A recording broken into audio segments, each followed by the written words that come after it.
how do we identify? Let's talk about how do we identify who are those people, our, our ideal customers is where you want to get to. You want to be able to go into your pitch or in your slide. You want to definitely be able to say, hey, well, this is the total addressable market this industry brings. Like if I was doing, say, like hair care products, oh, this market does $50 billion a year or what have you. That's great. But if I was creating, like a natural hair care product, then I could then scale that down and say, but in my segment, this is the total number of women or men that are in that market. And then we want to say, furthermore, we want to break that down and say, but this is my ideal customer for my business that I'm trying to address. And we're going to talk about buyer personas, and that's going to be really critical. I think it's one of the most critical pieces of marketing that a lot of marketers don't kind of do maybe all of the time, but definitely a lot of CEOs and business owners don't do because they're not in the marketing vein, right? So you can run a business and you know your business and you know your product, but a lot of times I have to tell CEOs, take your CEO hat off and you actually have to put on your hat as your prospective customer. And you have to think and try to put yourself in their shoes in regards to what are they looking for? What are the benefits? What are the features? What are their pain points? Because then all of that information, in addition to demographics, is then going to constitute what is the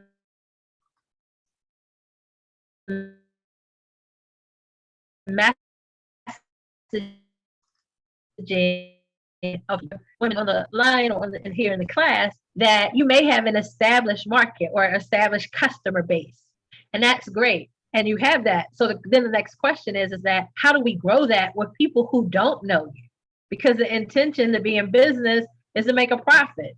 And even if you have a nonprofit, which we deal with, my agency deals with as well, the intention there is to grow funding so that you can fund the programs of whatever you're doing, right? So whether it's for-profit or nonprofit or even government, awareness is really key.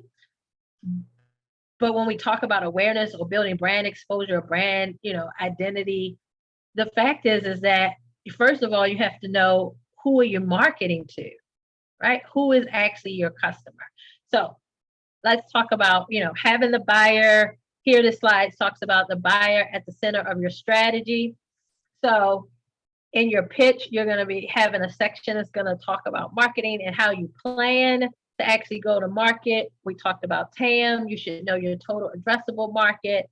And then we want to scale that down to like, hey, where's your piece of the pie, right? Where you're looking to address. With that, I will also put another little tip to the side that you want to write down is that it's very important to also look at who your competitors are in your market. So if you're a local based business, you should look at competitors here. If you're an online based business, whether it's product or services, then I would advise you to look at comparable, your competition. You can look at the quote unquote big boys, people who are very bigger than you, but also then look at competitors who are relative in your size, who may have been in business longer, or that that they are getting market share in your industry. Because that'll also, give you some insight as to hey, what is it? If you take a look at their websites or any content that they have, it may give you some insight as to what your customer actually wants to see and hear before they make a purchase from you. So we want to engage with your ideal buyers as unique individuals, right? Each of them is a unique person. Each of us are unique. And although we can put our ideal buyers in a classification and persona, we know that everyone behaves a little bit differently, and that's fine. But we want to make sure that along our marketing customer journey is that we develop through marketing tactics ongoing two-way hyper personalized conversations. And you probably say, well, Stacy, how am I supposed to do that if I can't talk to them like face to face? Or if most people are actually doing this research, 85% of the journey online. Well, you really do have to leverage various things. This slide here actually gives you um, different, points in the marketing sector that you can think about. Some people are at a point where they are doing multiples of them, which is fine. So we have websites, we have list building, emails, campaign tracking for online marketing campaigns, landing pages. I'm quite sure a lot of you have probably heard of landing pages or funnels, and some people are using click funnels, different things like that. There's behavioral based lead tracking. So, hey, what do you do after you get a lead in? And there's ability, some more advanced things are like lead scoring, shopping cart optimization. That basically means if you have an online store, and we've all experienced it. If you put something in the cart, or if your customer comes to your website and puts something in the cart but doesn't buy anything, do you have technology in place so then, hey, they get an email reminder or a nudge that says come back to the cart so that you can finish the transaction, right? So that is along the journey. It's still very much a part of marketing, because what you send to them and communicate will then determine whether or not they come back and actually complete that sale, outside of maybe their finances. But what you put in the messaging helps to nudge them further to the purchase. And then CRM, and then social media, which we'll get to. So let's see here. All right, so buyer personas. We want to make it personal, and we want to talk about the benefits of buyer personas, and I'm going to give you some stats as to why this is important. So how many of you have already done like some demographic research in regards to your customer? If you've done demographic research already in reference to your customer base, put a 5 in the chat for me, please.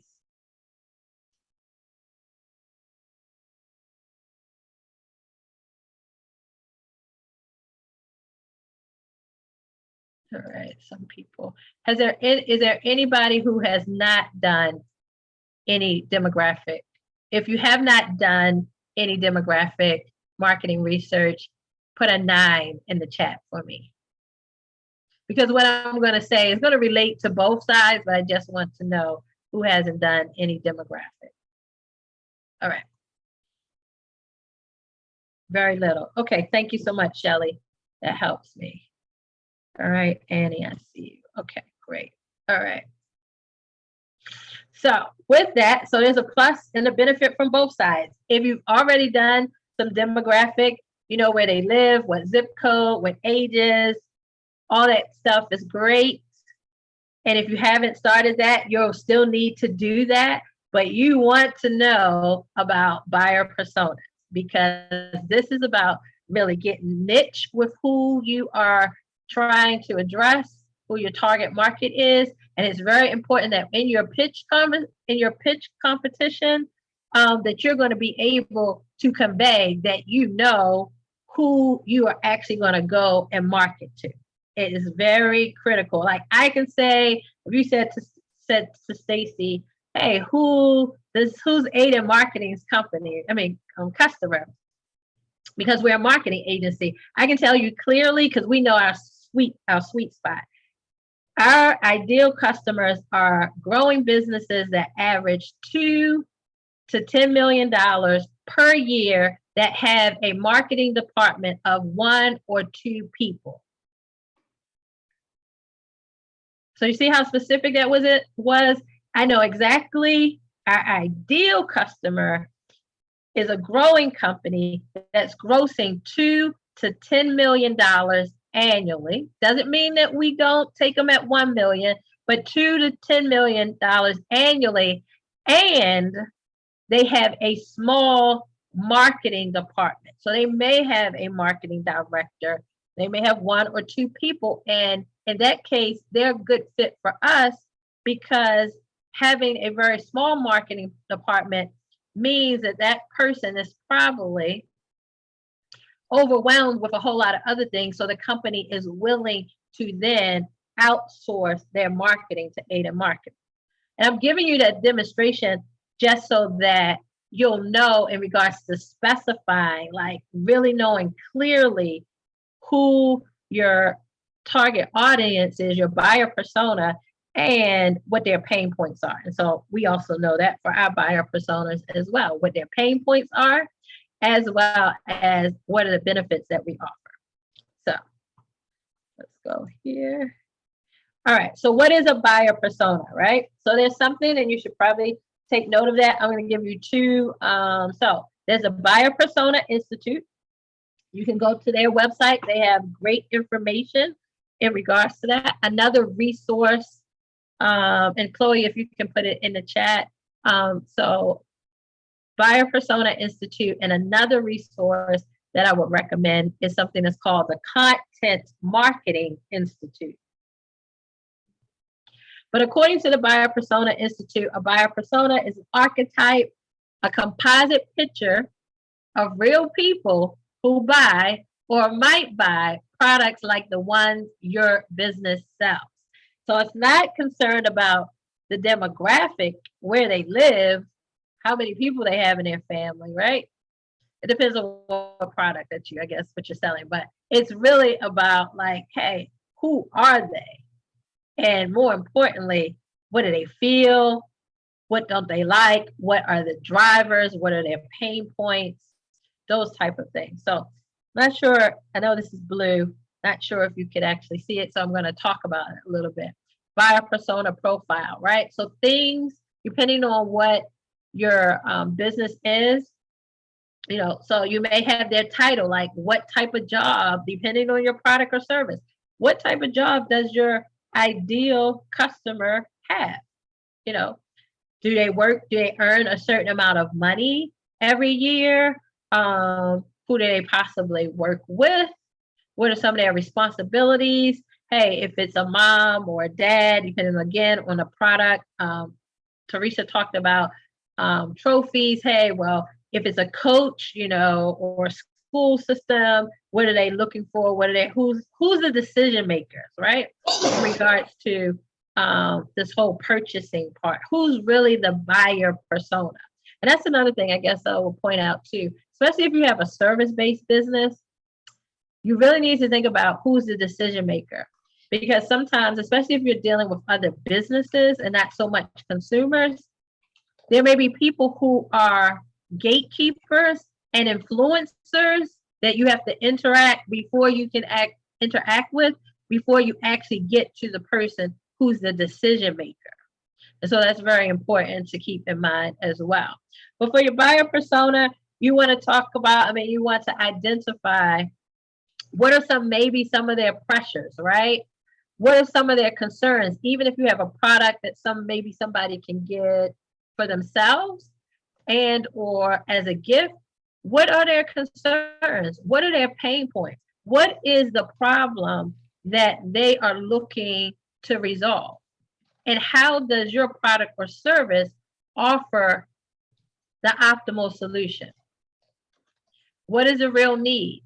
And when you're able to identify that, that helps you in regards to your marketing. Because going back to what I talked about earlier in regards to searching and how people search for the solution or the product or service that they need, people definitely type into Google, because you can attest to it probably for yourself. And that when you go to search for a product or service, you type in exactly what you're looking for, right? Even if it was a DIY project that you're doing in your home, right? You would be like, hey, what colors go great with gray? People are that specific in regards to their searches online. And if they're looking for a product or service to resolve a problem or a need, whether that's a consumer family or if there's a business to business, another business looking for a service offered by another business, You want to get found, right? So you want to get found online. That's one thing. We'll talk about that in messaging. But more importantly, when they come to your website, the key is that you have messaging that speaks to their pain points, and that you have messaging that is conveying the benefits and the features of why they should choose your product or service. You can have a great looking website. Of course, as a marketing essential, I will say to you, everyone needs to have a website. You can't exist as a business, well, you can, but technically, really, if you're not on the internet as a business, you're not going to get found. There's more to getting found. There's SEO, but more importantly, don't just have a pretty website and the messaging. If the messaging does not speak to the pain points and the solutions of your ideal customers, you have a greater chance of them going somewhere else and buying a product or service from somebody else. Does that make sense to everyone? So you have to know what your client's needs are. Also, again, I said role in regards to the buying process, who's the decision maker, gatekeepers. And then you also have to think about the buying stage, like how that your buying stage as well as your sales cycle. If you have a product, depending on what that product is, whether it's a $50 product or $100 product, that's different than selling boats, right? That is $1,000 multi, $50,000, $100,000, $200,000 product. That's actually a product still. So think about, hey, what is your product? What is your price point? And then how long is the sales cycle? Because the sales cycle will also determine, if it's a longer sales cycle, then you know that you need to nurture, because nurture that person through marketing strategies and tactics for a longer period of time. And if that is the case, depending on, so I could say, we're a marketing agency. People call us all the time, ask for a consultation. We do the consultation free, but we also know that our sales cycle, after we give a prospective client a proposal, we know that our sales cycle could be anywhere from a 45 to 60-day process in regards to our customer making a decision, right? So we know that. But what you have to do is identify, just for your product or your service, whether or not you have a short sales cycle or a long sales cycle. And that should be included in your pitch as well, that that, like, on average, women make a decision, for this product, or whoever the buyer is for your product, usually in X amount of days or X amount of weeks or X amount of months. But, based off, again, is the need immediate, or is this something that they're going to take more time to think about, right? And so the words that are on the page on your website are critical. It is very critical that your messaging speak to that. So when that buyer comes, because they're not talking to you and they're not talking to your competitor, but they are visiting multiple websites and clicking online until they actually land on a site that speaks the language that makes it a hyper personal experience for them without talking to you. And if you have a business that requires them to talk to you before they make the purchase, then it just moves them, because it builds trust. So if you know who they are and what they're looking for, and what are the benefits that your product and service offers to your audience, it is going to be very helpful to you in regards to you winning clients. Because we got awareness, so people have to know, hey, that your business is there, but then you got to attract them and pull them into your sales funnel. Stacy. Yes. Okay, so we're coming up on the 8:30 hour, and I know that you were going to take some questions. Oh, that's fine. Yeah, and also, Stacy, you're part of the forum. Okay. So I'm encouraging you ladies. Stacy knows her stuff. You're hearing from an expert here. And so if you're wanting to advance, this is your opportunity to hear more from Stacy. Now, well, she gave out her telephone number, so that's one way you can hear more. And my email address. And her email address, but you also can hear more from Stacy at the forum. I want to give a few minutes for you all to be able to ask Stacy some questions. Mm-hmm. So does anybody have a question of Stacy? Please open your mic. We'd love to hear from you. Well, I don't see a question, but I did want to highlight Shelly. She made a comment a few minutes ago. She said after her pop-up shop this weekend, she realized that my customer would be single women who are determined to successfully accomplish their goals. And not everyone is her audience, and she's still learning and growing. So I thought that was a beautiful comment. I want to throw that out. Yeah. Definitely. And it's sometimes through experiences, right? If you haven't done some market research, focus groups are good. You can do online surveys also to try to ascertain, like, again, what are the pain points? What are people really looking for?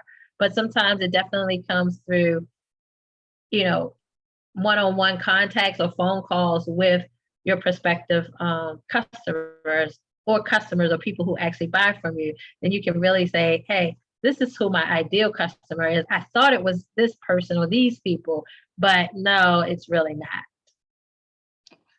I'm gonna call on somebody because that's what I do. You guys are real school. Yeah, right. Miss Stamper. She said, "Oh my God, why did you call on me?" Miss Stamper, do you have a business? No, I don't currently have a business. Are you thinking about your business? Yes. Can you share with us any parts of your thought regarding your business? Like what are you thinking about doing? So there are two different businesses that I am thinking about doing. And one of them is in the real estate industry because I am a real estate agent, but I want to actually create a real estate investing company. So that's one of the things. And then one of the other things is a support group for young Black women. Mm-hmm. Mm-hmm. Mm-hmm. I'm not sure what else you wanted me to say right now. I wasn't prepared for this, and there's we're all friends here. We're all friends. Preparation is not the key. Mm-hmm. We appreciate you sharing with us and sharing that you are in your thoughts of business. Is there anyone here who is in their business who has identified again their target market or think they identify their target market? I think I'm getting really close with identifying who they are specifically. Hi, everyone. You have a question, Shelly? Is that you put in the chat? Yes, I do have a question. So I can share a little bit about my people and what I'm finding out about them. So I started off trying to help everybody. And then I was like, oh no, I don't think I should do that. And then I really appreciate the sessions that we've been having because it's causing me to think more specifically on certain things. Mm-hmm.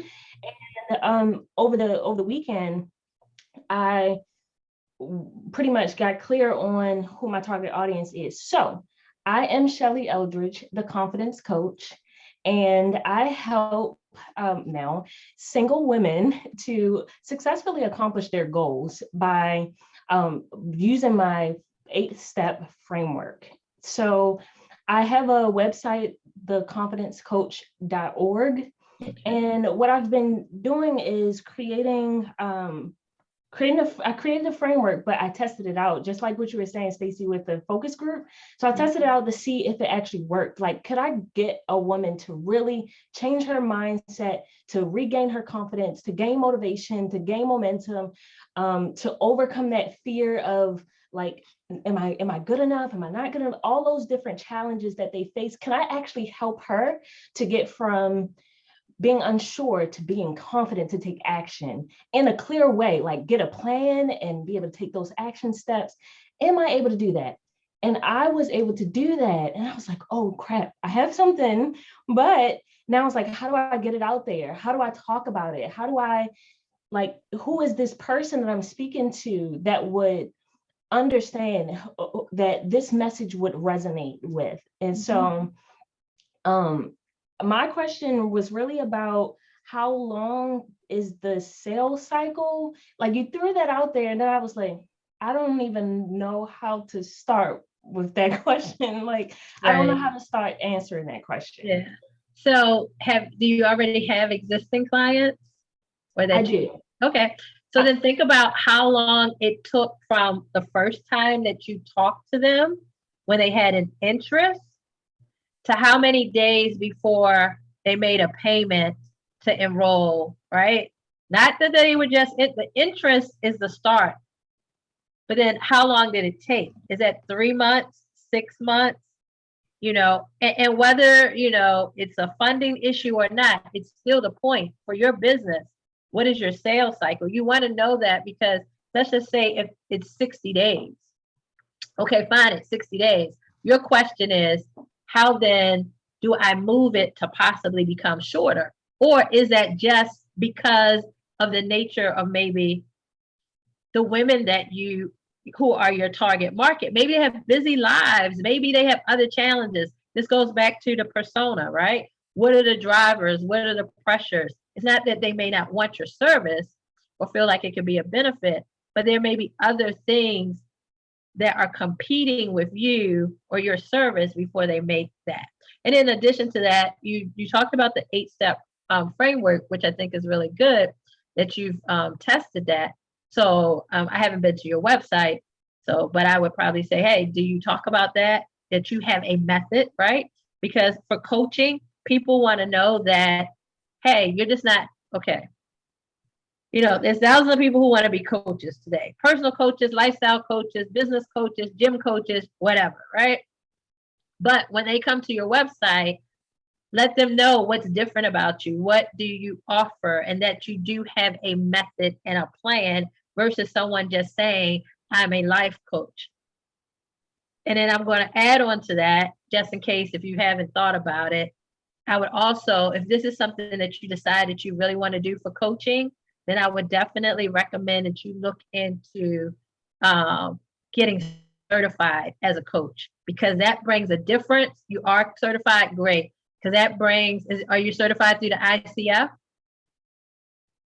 No, I got a certification through a different organization. Okay, great. So you have that.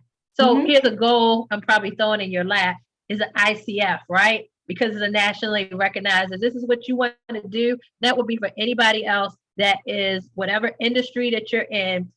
Get all of have goals to get the certifications and the licenses and designations that you need to build your credibility, because it helps for you to differentiate yourself and also justify your pricing for whatever it is that you want to, charge. Can I just jump in here a second?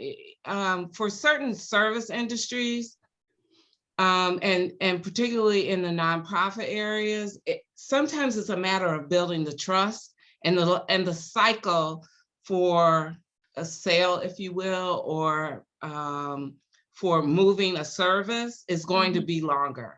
Because it is a matter of building that trust with the person before you're ever going to have them into your fold, so to speak. Mhm. Unlike you trying to purchase a product from, Bed Bath and Beyond, where you spray it, Right. you're like, I like it or don't like it, or I'm going to Right. buy it or not buy it. There is a big difference in Products and services. yeah, products and services. So sometimes we want that quicker life cycle where it might take a minute or two to build up trust and word of mouth, Mhm. because if you are a very good coach, people are going to refer you. The referral system comes much quicker to you than selling a product, even trying to sell Mhm. the product. Right. And also even if you have, if you're a service-based business, you also should look at your seasons as well. Once you're in business, you may, depending on what industry you're in, you may determine, as you're looking at your annual revenues, and if you're looking at your monthly revenues, as you all should be as business owners, you may be able to identify, periods of time when you get more business versus less, right? So everybody always talks for retail, Black Friday and Christmas and holiday, and that's true. Service business could be different. Like I know we have, a saying at our agency, as far as we're concerned, October, beginning of November ends our year. Anybody that's calling me in November or December is a prospective client that's looking to start a marketing contract in 2022. Like we know that we've been in business for 10 years. We identified that early on, right? So, you just really have to kind of, as you're going along. And so I want to say monitoring and measuring your business, not only from a financial standpoint, which is part of my background as well, but from a marketing perspective is very crucial. So whatever you're doing from a marketing perspective, you could be doing emails, you could be doing social media. You definitely need to have a website. And I think, I know we're closing out. What I will say to you, one good tidbit that I want to say is that understand that social media is not a place that you want to, quote unquote, convert people. Social media is like the engine to the car. You should be driving people from social media to your website, which is your hub of your business. And if there's no other proof for that, think about, I don't know, what was it, 6 weeks ago when Facebook, or 8 weeks ago when Facebook was down for an unprecedented amount of time and people were losing their minds? Well, the people who had email lists of customers and had their own website, even though social media was down, right? Even though and Chloe, you do need social media. However, understand, social media should be driving people to your hub, which is your website. Social media is and it is only one spoke, although most people think it's the end all be all to marketing for businesses. I will say this confidently, the social media is only one spoke in the wheel of marketing that you need to be doing for your business. There's more to marketing than just social media. Social media for business is totally different than the way that you would do social media for your personal profiles. Also keep that in mind. Especially for services. Yeah. I mean, products and services. We've had, over a million nationally, we have natural hair products that are in Target, Sally's, everywhere. And they came to us because they knew that they were doing social media, showing pictures or what have you, and things like that, which was great. They had a great following, but they weren't converting as the maximum amount of people because they weren't doing social media properly for business to drive people to stores or to drive people to their website for them to get more sales. Now, they were already over $1 million, but once you get into, we were with them, they hired us as they were launching in new stores. Well, you want people to go buy your product, right? So. Oh, yeah. Well, Stacy, I want to thank you so much for all the wisdom that you dropped and all the information. Again, Stacy told you how, she's told you how you can get in contact with her to get more information, because I was listening really hard and taking some notes here on how I could do a better job. And also, you know, what's interesting about this is that I do have younger people working with me on the Women's Leadership Forum. And I hear social media a lot. I hear, you know, the campaign in social media and what they want to do in social media. And I'm on the other end of the spectrum with my marketing. Social media would be secondary to me. And they look at me like I'm crazy. Like, you know, what do you mean? How? Because that's where the people are. I'm like, well, not all people are there. In fact, there are people who put down their phones for big clips at a time, and get away from all the electronics for big clips. So what do you do with them? Well, I mean, well, then that's why, that's again what I said is social media is only one spoke. It's important, I'm right? agreeing It's only with you. spoke. But you have the other, like email, you know, having a list or building a list, right, of prospective clients through various different things is also helpful too, because then you can have a direct, you know, conversation with them. But also in regards to social media, it's very important to understand that every platform is different. So your messaging to your prospective customer really needs to be different. What I see is that most people will put the same message on every platform, on Twitter, on Instagram, on Facebook, and on LinkedIn. Ooh. But really, to do it effectively, the messaging, because the audience on each of those platforms is totally different. See, okay, I was not totally off when Stacy left for a few minutes here. I was not totally off.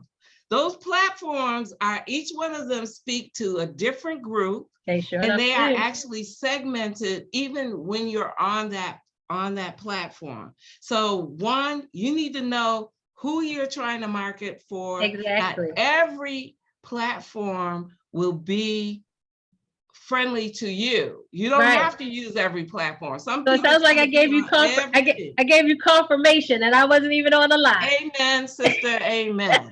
Okay. But that is so important, and that's really also part of maybe your marketing pitch too, when you know who your customer is, right? We talked about buyer personas. Where are your buyers?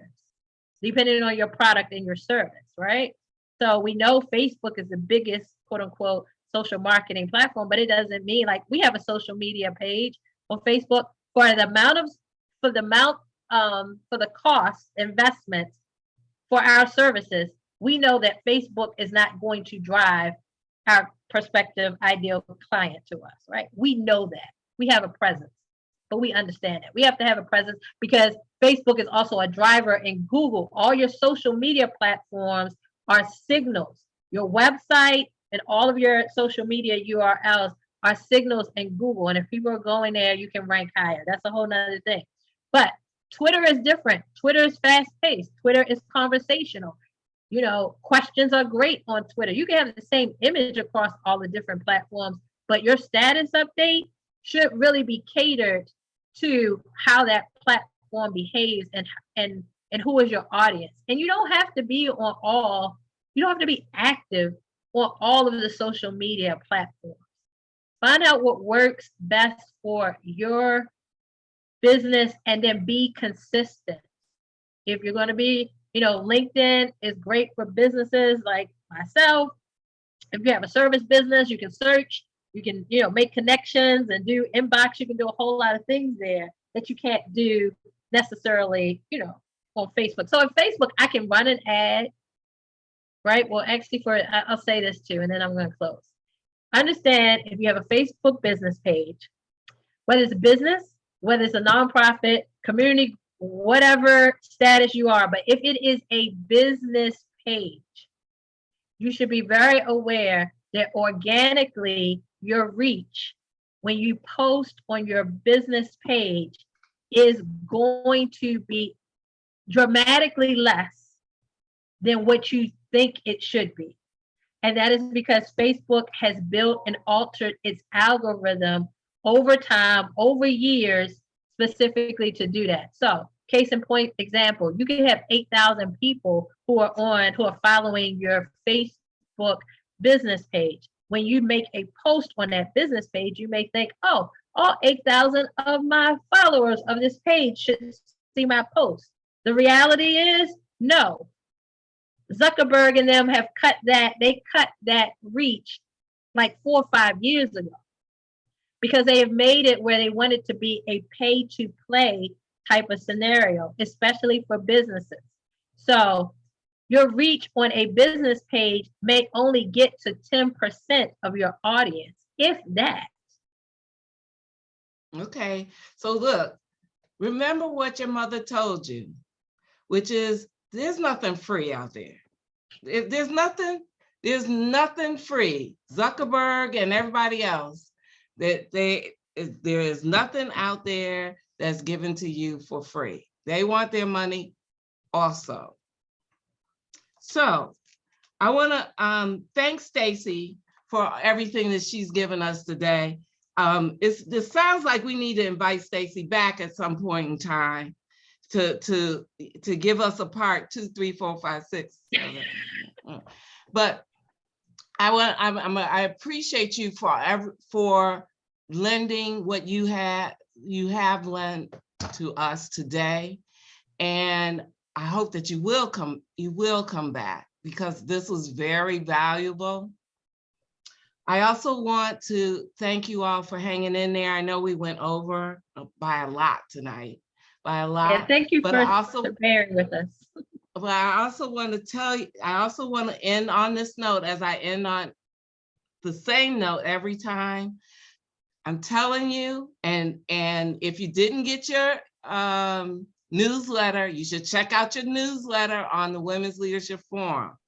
We dropped what's happening at the forum today. And we have a dynamic lineup for both day 1 and day 2. And as somebody pointed out, the gala is going to be it. This is our fifth. I'm not going to do a gala every year. This is our 5th year, and I'm celebrating that it's the 5th year in business, among other things that I'm celebrating. And so I'm bringing the pitch awards to the gala.